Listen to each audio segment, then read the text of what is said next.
Assalamualaikum warahmatullahi wabarakatuh. Perkenalkan, nama saya Abdul dengan 611109123 dari kelas IAIN 2C Program Studi Ilmu Administrasi Negara Fakultas Ilmu Sosial dan Ilmu Politik Universitas Muhammadiyah Makassar. Baik, video ini dibuat untuk memenuhi tugas ujian akhir semester mata kuliah Manajemen Pelayanan Publik dengan dosen pengampu Ibu Dr. Haja Sudarmi MSI. Baiklah, langsung saja di sini saya akan menyampaikan ringkasan materi. Yang pertama, kualitas pelayanan publik, yang kedua, integritas pelayanan publik, yang ketiga, kepuasan pelanggan dan yang terakhir, inovasi pelayanan publik. Baik, langsung saja yang pertama yaitu kualitas pelayanan publik. Kualitas pelayanan publik merujuk pada sejauh mana pelayanan yang diberikan oleh lembaga publik atau organisasi mampu memenuhi kebutuhan dan harapan para pemakai jasa. Kualitas pelayanan publik dapat ditingkatkan melalui berbagai strategi dan metode. Adapun pengukuran kualitas pelayanan publik menurut Ratminto dan Atik tahun 2007 berdasarkan pada beberapa review literatur dapat disimpulkan bahwa ada dua jenis ukuran yang dapat digunakan untuk mengukur kualitas pelayanan publik, yaitu satu, ukuran yang berorientasi pada hasil, dan yang kedua, ukuran yang berorientasi pada proses. Yang pertama, ukuran kualitas pelayanan dengan ukuran yang berorientasi pada hasil meliputi yang pertama, efektivitas, yaitu tercapainya tujuan yang telah ditetapkan, baik itu dalam bentuk target, sasaran jangka panjang maupun misi organisasi. Akan tetapi, pencapaian tujuan ini harus juga mengacu pada visi organisasi.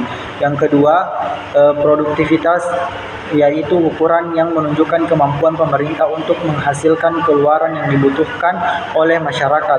Yang ketiga, efisiensi, yaitu perbandingan terbalik antara keluaran dan masukan. Idealnya, pemerintah harus dapat menyelenggarakan suatu jenis pelayanan tertentu dengan masukan atau biaya dan waktu yang sesedikit mungkin.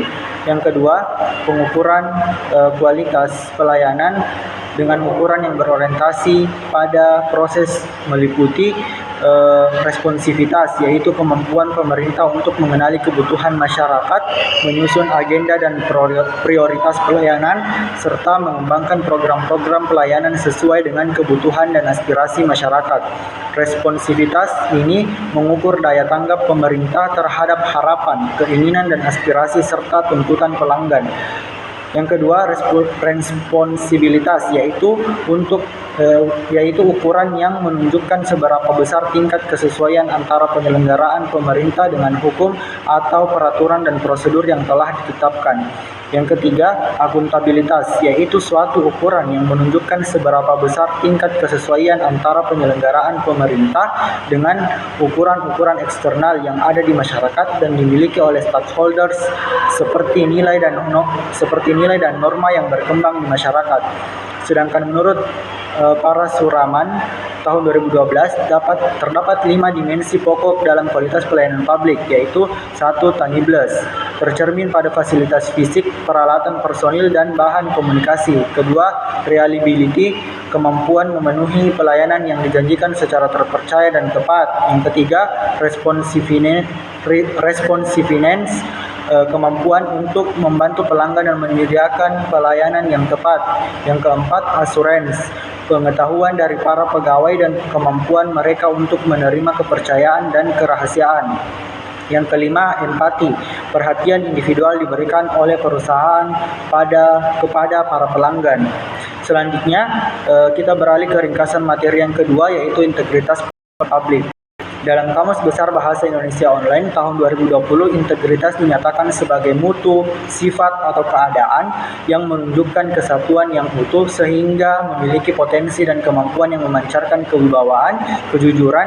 Integritas adalah suatu konsep berkaitan dengan konsistensi dan tindakan-tindakan, nilai-nilai, metode-metode, ukuran-ukuran, prinsip-prinsip, ekspektasi-ekspektasi, dan berbagai hal yang dihasilkan. Orang yang berintegritas berarti memiliki pribadi yang jujur dan memiliki karakter yang kuat. Integrasi publik merupakan kualitas perilaku seseorang atau organisasi yang sesuai dengan nilai-nilai, standar, dan aturan moral yang diterima oleh anggota organisasi dan masyarakat. Kesesuaian dengan standar itu memungkinkan pelayanan publik menjadi lebih berkualitas. Ada 3 indikator yang dapat digunakan untuk mengukur transparansi pelayanan publik. Yang pertama, mengukur tingkat keterbukaan proses penyelenggaraan pelayanan publik. Penilaian terhadap tingkat keterbukaan di sini meliputi seluruh proses pelayanan publik, termasuk di dalamnya adalah persyaratan, biaya, dan waktu yang dibutuhkan serta mekanisme atau prosedur pelayanan yang harus dipenuhi. Yang kedua, dari transparansi menunjuk pada seberapa mudah peraturan dan prosedur pelayanan dapat dipahami oleh pengguna dan stakeholders yang lain.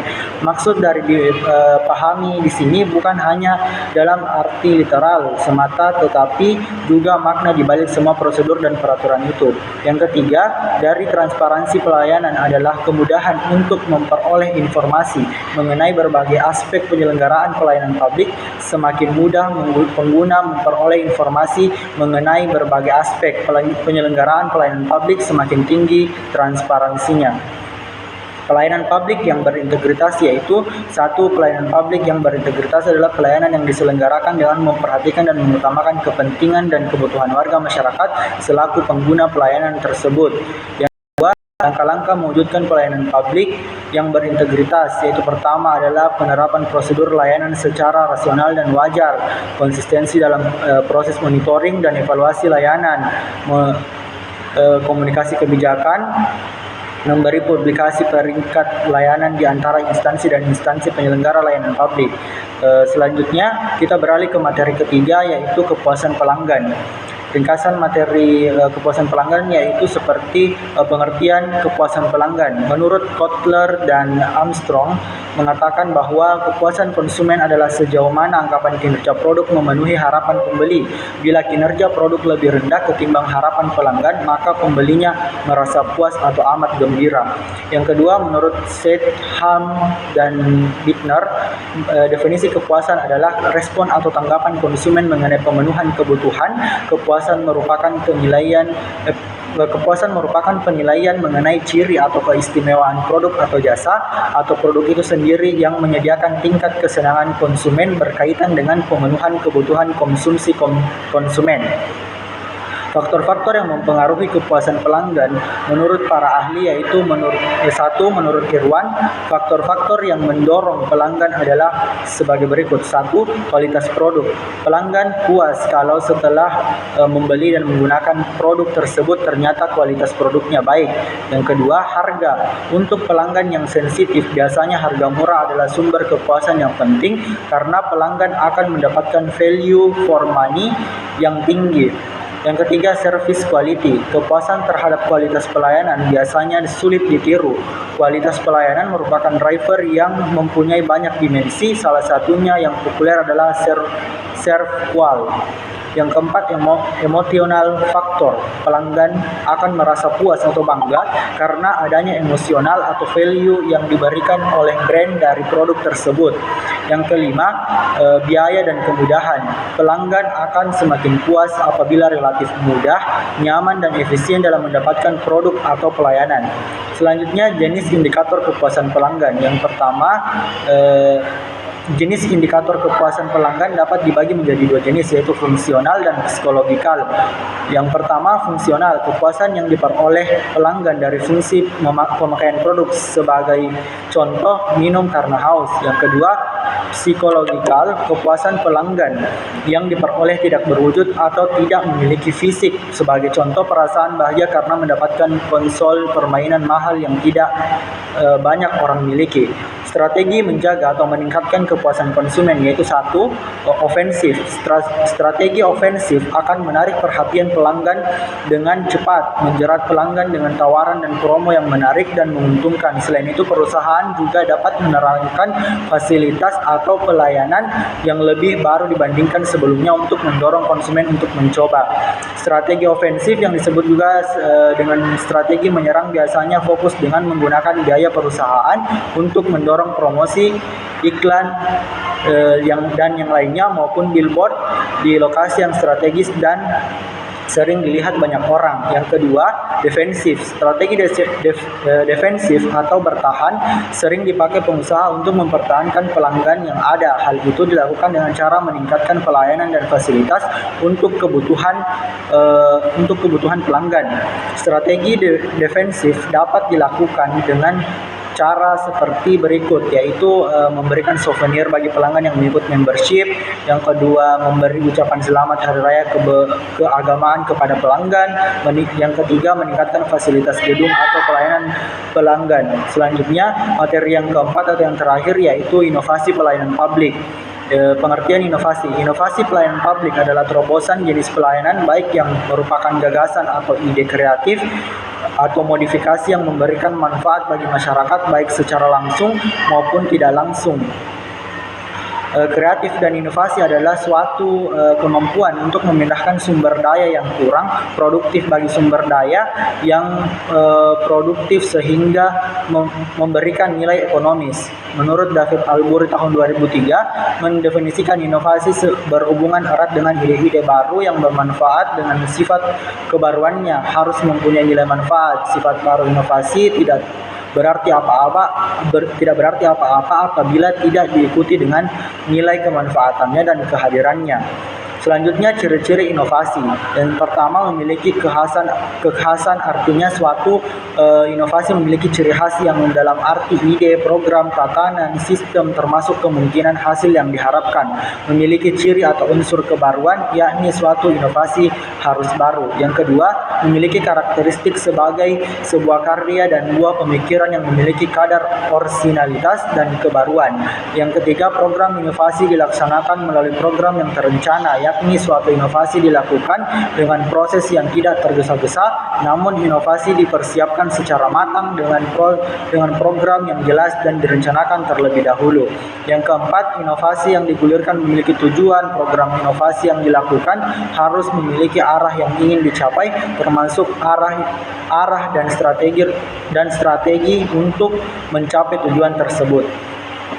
Selanjutnya, manfaat inovasi pelayanan publik. Inovasi dibutuhkan dalam rangka memperbaiki bahkan meningkatkan kualitas, efisiensi, dan efektivitas penyelenggaraan pelayanan publik.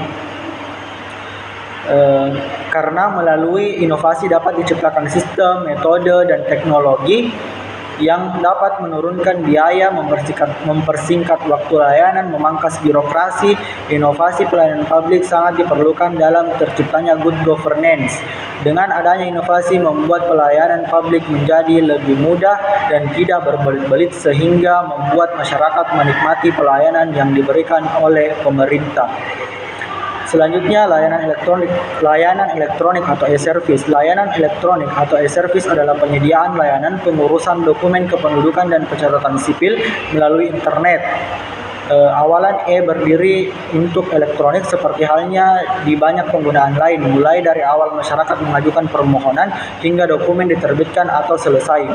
Melalui layanan ini, masyarakat dapat mengajukan permohonannya dimanapun dan kapanpun tanpa terbatas oleh ruang dan waktu dengan bermodalkan smartphone dan jaringan internet. Baik, mungkin itu saja ringkasan materi yang dapat saya sampaikan. Mohon maaf bila ada kekurangan. Billahi fisabilil haq, fastabiqul khairat. Assalamualaikum warahmatullahi wabarakatuh.